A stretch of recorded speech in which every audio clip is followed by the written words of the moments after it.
Bonjour à tous et bienvenue dans une nouvelle session de mon projet narratif, bien sûr, la saga des Immortels.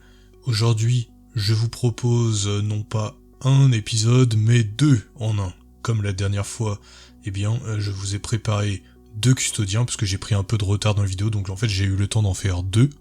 J'en ai d'ailleurs un petit peu en avance, mais je me suis dit que plutôt que de faire des rôles secondaires et des rôles principaux, je vais essayer de, si j'arrive à tenir la cadence, vous proposer des épisodes un petit peu plus longs, et vous proposer un rôle secondaire et un rôle principal dans le même épisode. Ça permettra d'éviter de faire des épisodes où on n'a qu'un rôle secondaire, parce que même si je les aime bien, ça peut être forcément un petit peu moins intéressant pour vous.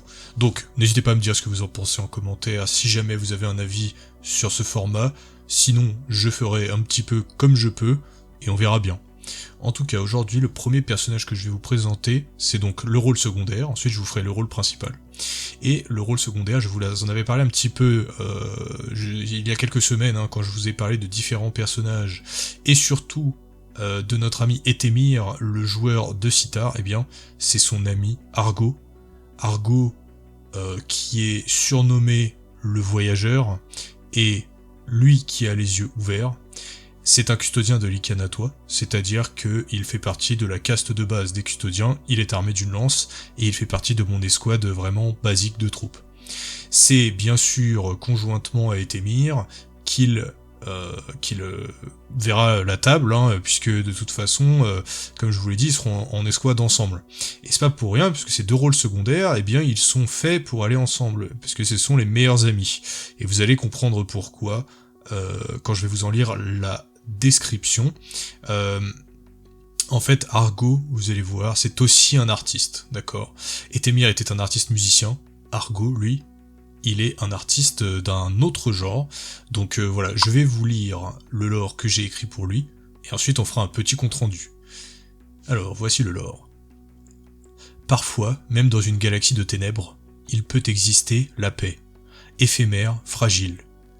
Et quand cette grâce apparaît, son pouvoir peut troubler même un panthéon de demi-dieux. Que faire pour un guerrier lorsque son combat se termine? Cette question se révèle fatale à beaucoup de soldats. Sa réponse a été le dénouement de l'histoire des Thunder Warriors dans le passé. Et, dans un futur hypothétique, la question aurait également été posée aux légionnaires Astartes. Leur réponse aurait-elle été différente de celle de leurs prédécesseurs? Argo se l'est posée à l'aube de la grande croisade de son maître. La planète sur laquelle il se trouvait venait d'être conquise, et la première légion Astartes était déjà repartie dans les étoiles. Seuls restaient les humains, destinés à recoloniser ce monde repris à l'abîme, ainsi qu'un host custodien et l'empereur de l'humanité, profitant de cette courte halte dans leur grand voyage. Argo ouvrit les yeux et contempla l'horizon, baigné dans le lever de soleil de ce monde. L'empereur, dans sa sagesse, vit Argo et la lueur qui étincelait dans son regard. Et il dit : « Je vois en toi la soif de liberté qui m'animait autrefois. »« Je ne suis que votre instrument, mon roi, » répondit Argo en baissant la tête, quittant l'horizon du regard. « Cela est vrai, » ajouta l'empereur insondable. « Ordonnez et j'obéirai. » Argo, qui pensait sans doute que son roi des siècles allait lui confier une nouvelle tâche guerrière et brutale, fut alors surpris par ces mots. « Voilà mon ordre, Argo, entends-le bien. Ouvre les yeux et va. Parcours ce monde vierge et apprends de sa beauté. Là est le destin que je réserve à l'humanité, la liberté. Aujourd'hui, tu dois la comprendre par toi-même. » Argo ouvrit alors les yeux, il vit et il alla. Alors du coup, voici le lore de Argo, le lore basique. Il y aura d'autres choses que je vais vous lire sur son sujet, mais voilà l'épisode introductif de Argo. Donc vous avez compris que il faisait partie d'une force de libération d'un monde au début de la Grande Croisade, et il était présent avec l'empereur, comme ça arrivait plein de fois pour la Legio Custodes dans le passé. Et il a été séduit par le panorama de l'horizon d'un monde libéré du coup qui était très beau, et l'empereur l'a vu.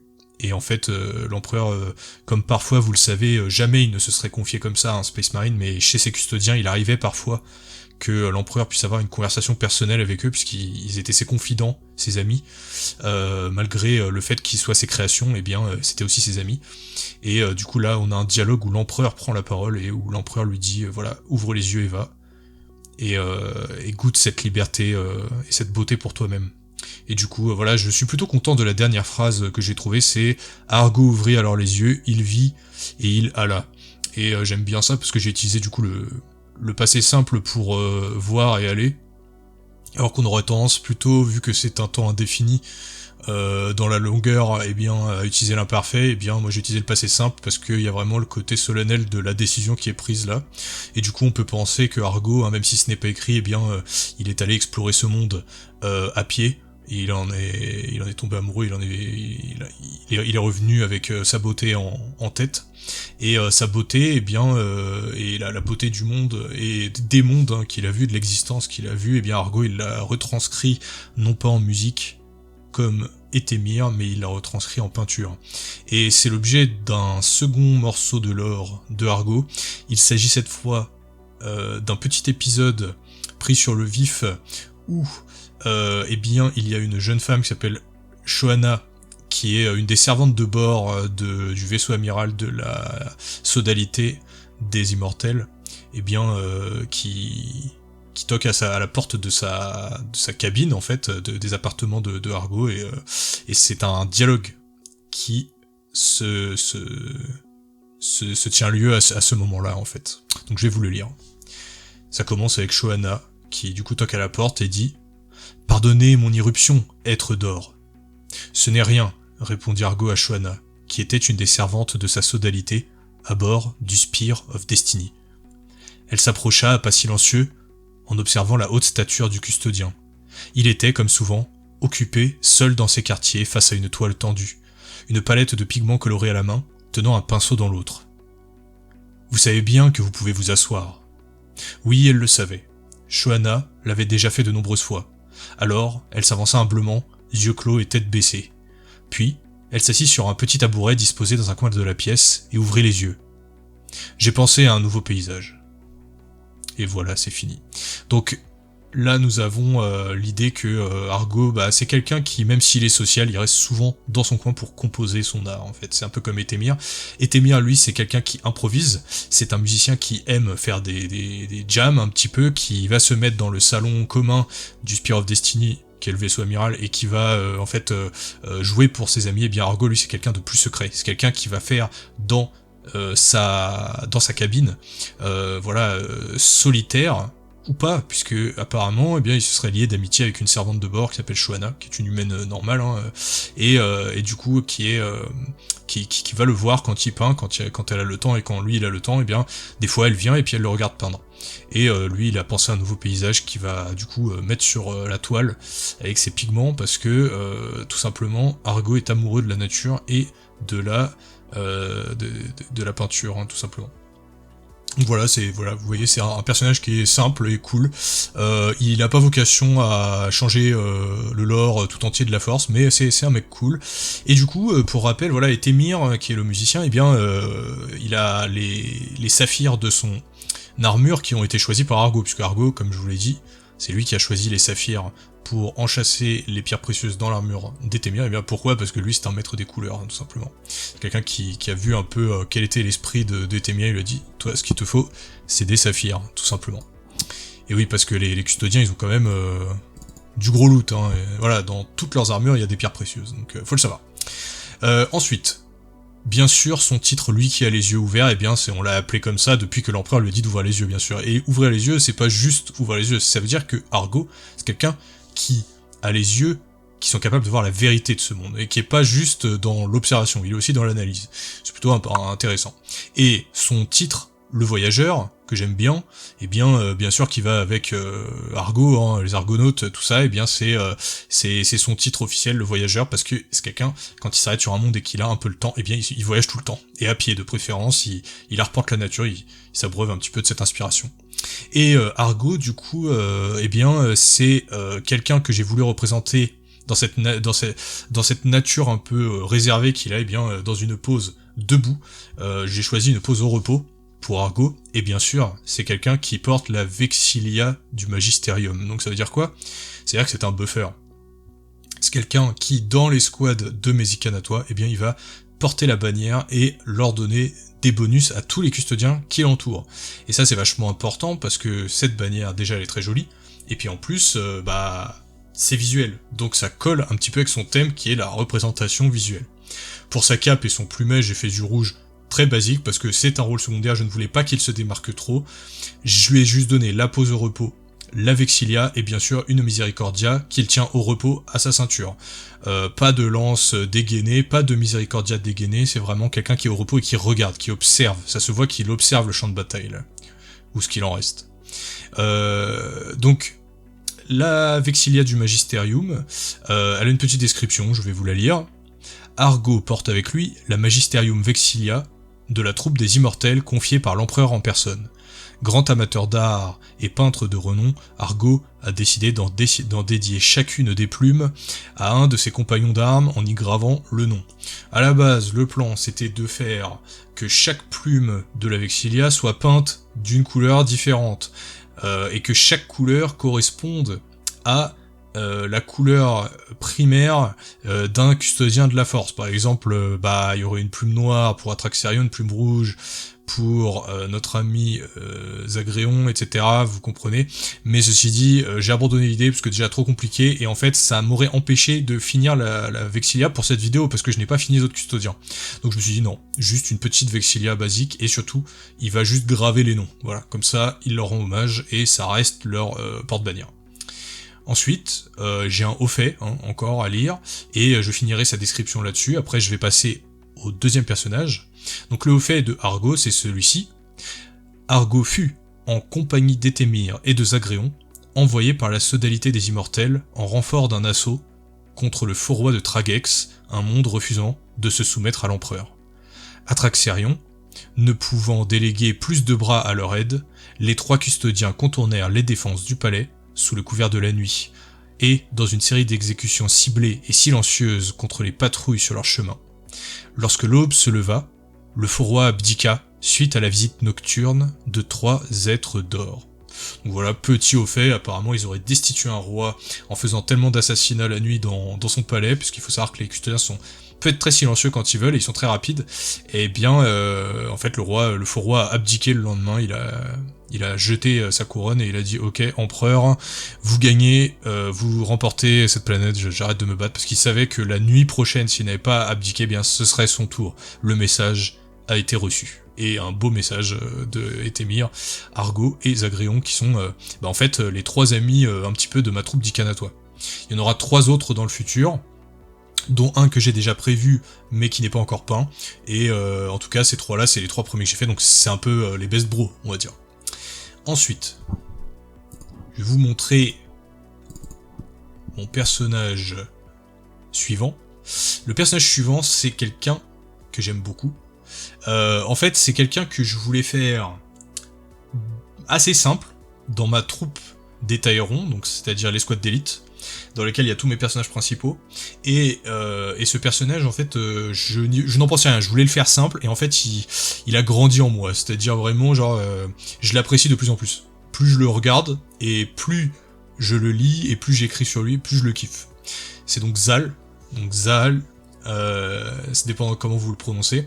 Et l'idée, quand je cherchais un personnage, eh bien, je voulais faire un personnage qui vienne d'une autre région que la sodalité. La sodalité qui est basée vraiment sur la Grèce antique, Rome, éventuellement le début du Moyen-Orient, etc. Et bah, moi je voulais un personnage oriental, qu'il soit d'origine arabe ou éventuellement africain, je ne savais pas, mais je voulais représenter cette culture. Et je me suis dit, l'Iran c'est un pays vachement vieux, un peuple extrêmement ancien, et ils ont des légendes assez stylées. Du coup, je me suis dit, on va faire un descendant, en fait, de l'Iran, de la culture iranienne. Donc bon, je ne suis pas un expert, j'ai lu des fiches Wikipédia sur leurs mythes et légendes, et je me suis inspiré.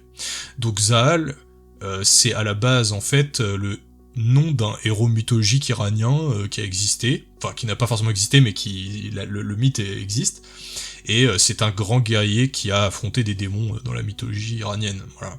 Et c'est quelqu'un qui est aidé par un oiseau magique, qui est proche de ce qu'on appellerait le phénix, basiquement. C'est un oiseau aligné dans le feu, apparemment, donc c'est très phénix. Et du coup, Zahal, le mien, eh bien, son titre, c'est bien sûr le phénix ascendant, et lui dont les cerfs percent les cieux. Voilà, parce que vous allez voir qu'il a des noms et des titres à rallonge, le Zahal, parce que c'est quelqu'un de très flamboyant et de super cool. C'est un ancien membre des Compagnons, c'est-à-dire qu'il a été Étaéron à un moment, là on sait pas trop s'il l'est, mais en tout cas il l'a été. Voilà. J'ai commencé par me dire, je vais écrire un petit poème au début. Pourquoi pas, bon ça n'a pas de rapport avec l'Iran, mais c'est un poème japonais, là, comment ça s'appelle ? Les haïkus, donc avec un nombre de syllabes précises entre les vers, donc le voici. Les cerfs descendent, le rapace déploie ses ailes, l'ennemi gît là. Donc voilà, c'est basiquement Zahal qui tombe sur un mec pour le défoncer. Et Zahal, c'est pas n'importe qui, vous allez vous en rendre compte, parce que Zahal, c'est quelqu'un qu'on n'entend jamais parler, mais que tout le monde écoute, bizarrement. Voici son lore. Les immortels de l'Etemenanki historique ont souvent des traits similaires, provenant de la même ascendance illustre, et de la même région de la vieille terre. Il y en a toutefois qui font exception à cela. Zahal en est un exemple. C'est un guerrier oriental, à la peau plus sombre que ses comparses, légèrement ambré. Des lèvres plus affirmées et un nez puissant, dessinent son visage aux yeux bleus, encadré par de longs cheveux noirs. Nul doute n'est possible, il est un descendant de haute lignée, ancienne de plus de 35 000 ans. Ses pieds sont toujours plantés dans la terre de ses ancêtres, que les érudits custodiens appellent Iran. Fier de son héritage, Zahal a choisi de revêtir le nom d'un héros de légende originaire de cette région. Zahal a pour emblème l'oiseau légendaire phénix, et manipule ses épées méridiennes à la façon de cerfs enflammés, qu'il fait plonger à la rencontre de sa cible sur le champ de bataille. Il est un expert dans le domaine du combat, et une parfaite maîtrise des 3 styles primordiaux de l'empereur, réputé comme étant le parachèvement ultime de la forme martiale. Sa façon de faire tournoyer ses lames à grande vitesse, tout en les rapprochant l'une de l'autre, créant assez de friction dans l'air pour provoquer des étincelles, voire de véritables gerbes de flammes, lui ont valu de gagner de nombreux titres. Le danseur rouge, la mort ailée, le phénix ascendant, lui dont les cerfs percent les cieux, ou encore le divin pourvoyeur de trépas, ne sont qu'une fraction des descripteurs qu'on accorde à Zahal, et il les porte bien. Donc là vous voyez, Zahal, ce qui le caractérise, c'est qu'il est un combattant d'exception. Les 3 styles martiaux de l'empereur, c'est une référence aux 3 katas que vous pouvez prendre quand vous maniez les épées méridiennes. Donc il y a 3 styles, un avec une frappe unique qui frappe extrêmement fort, un avec des attaques multiples qui sont intouchables en défense, et le 3e qui est une posture équilibrée et qui est capable de tailler dans du Space Marine sans problème. Et bien lui, il les a tous maniés, il les a tous perfectionnés, parce que Zahal c'est un génie, voilà, il faut le dire, c'est pas quelqu'un qui parle beaucoup, c'est pas quelqu'un qui fait grand chose, mais par contre c'est un génie dans son domaine. Et on va s'en rendre compte dans le reste du lore, Zahal, il fait peur un petit peu, parce que même s'il parle pas, et bien en fait, c'est quelqu'un qui impressionne, et qui impressionne pas n'importe qui, parce que vous allez voir que Atraxerion lui-même, le chef de la force, est quelqu'un qui a énormément d'ego, c'est quelqu'un qui honore Zahal, c'est quelqu'un qui apprécie Zahal. Zahal, c'est une des rares personnes à être appréciée par Atraxerion, parce que Atraxerion, il ne peut que reconnaître que Zahal est un génie. Son génie est tellement grand que même quelqu'un comme Atraxerion, il ne peut que l'avouer. Donc, voici ce qu'en dit Atraxerion à Shurakel. Il dit: quand on parle d'art chez les immortels, on pense tout de suite à Étémir ou à Argo. Mais c'est une erreur. Il y a un plus grand artiste dans nos rangs que ces 2 illustres peintres et musiciens. Il y a Zahal. Il y a la mort incarnée. Zahal est un artiste. Il ne combat pas, il danse, et quand son divin ballet prend fin, il vous offre, comme ultime présent, le cadeau de la renaissance. Pour être tout à fait honnête avec vous, cela me coûte de devoir le dire. Donc là on a vraiment l'idée que Atraxerion lui-même, il est bien obligé d'avouer, oui, Zahal c'est le GOAT. Et oui. Et pourtant, on connaît Atraxerion comme étant avare de compliments. Et bien là, non. Zahal, c'est pour Atraxerion la mort incarnée. Donc quand un GOAT vous dit que lui c'est la mort incarnée, attention les yeux. Et j'aime beaucoup les titres que je lui ai trouvés, donc je vais reprendre rapidement. Il y a La mort ailée, le phénix ascendant, lui dont les cerfs percent les cieux, tout ça c'est en rapport avec son icône du phénix.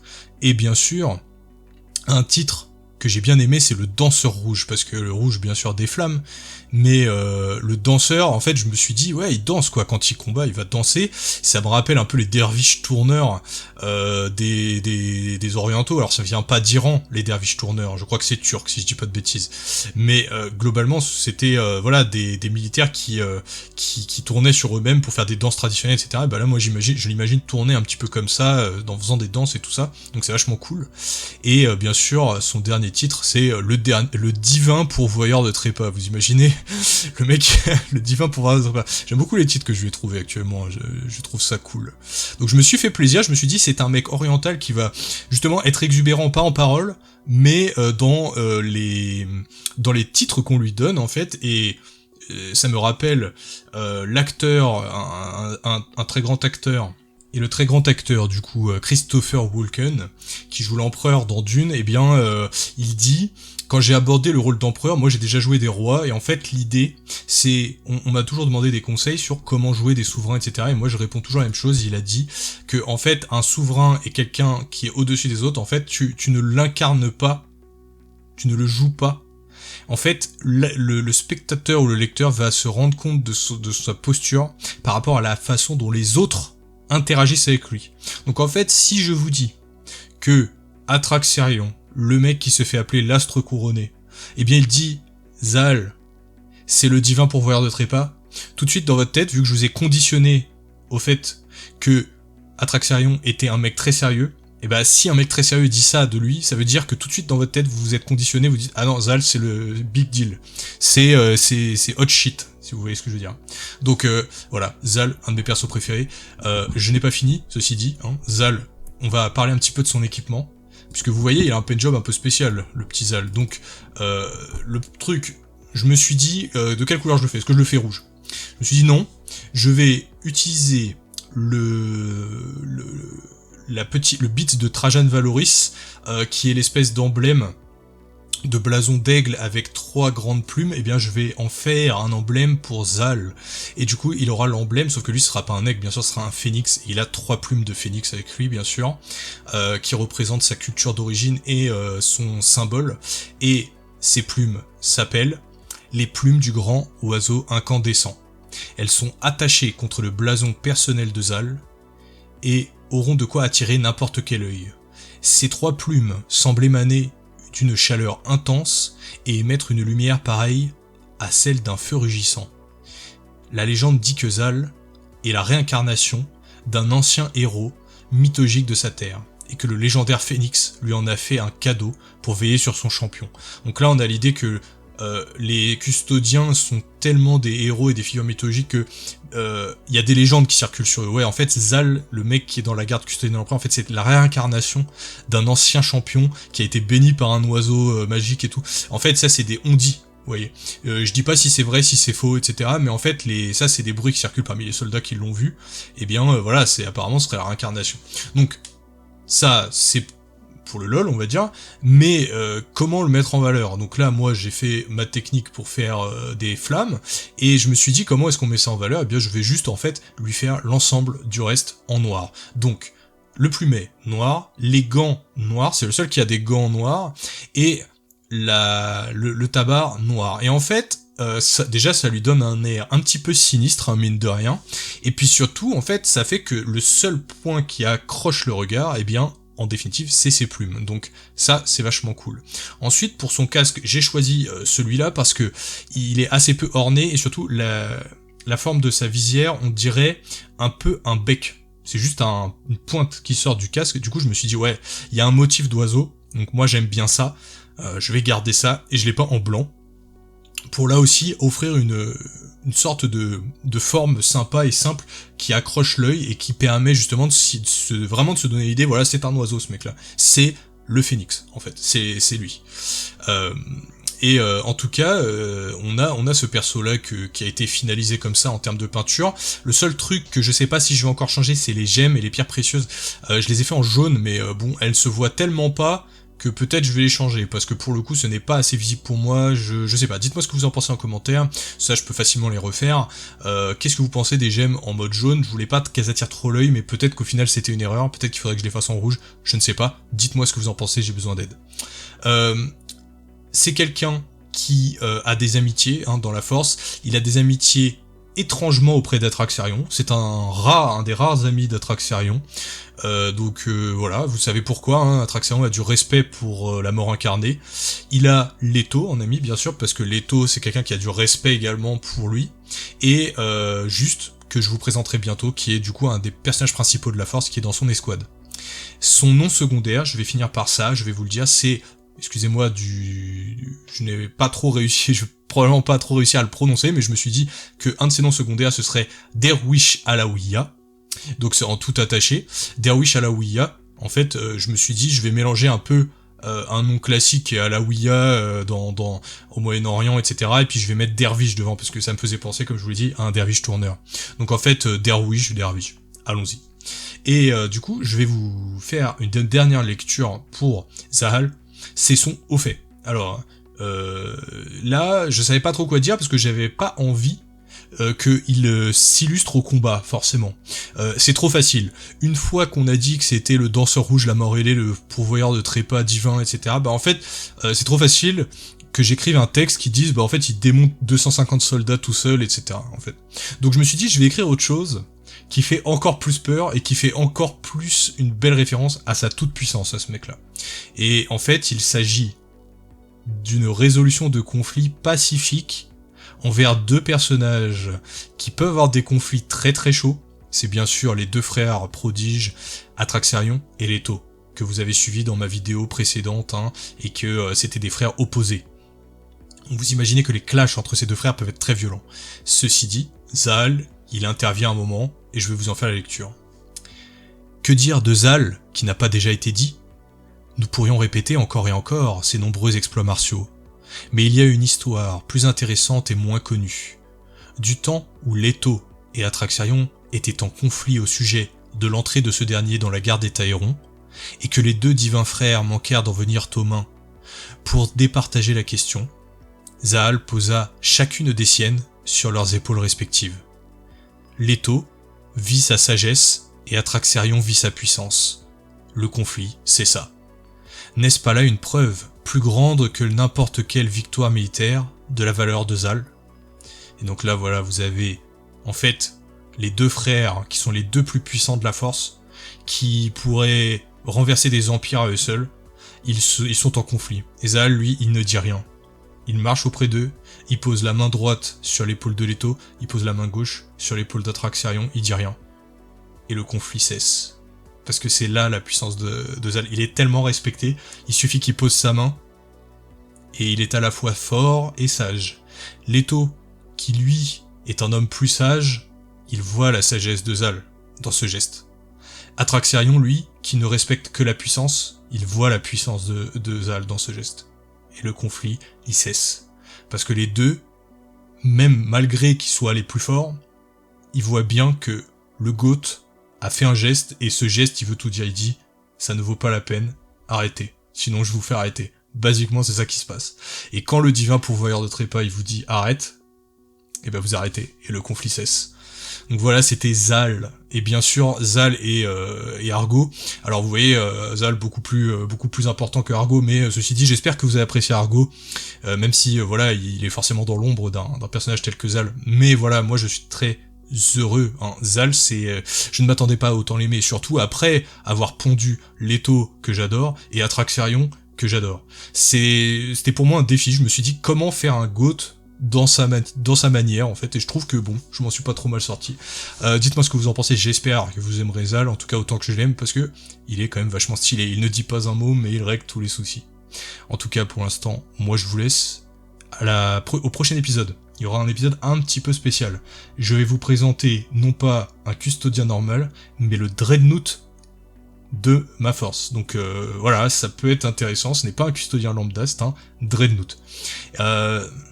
On verra, je vais vous montrer son lore, et bien sûr, peut-être que j'en profiterai, vu qu'il n'y aura que ce personnage-là pour le coup, pour faire une petite review du kit, et puis aussi sur le lore un peu plus généraliste de la Force, que je n'ai toujours pas fait, parce que je vous ai parlé des personnages, mais pas trop du background de la Force.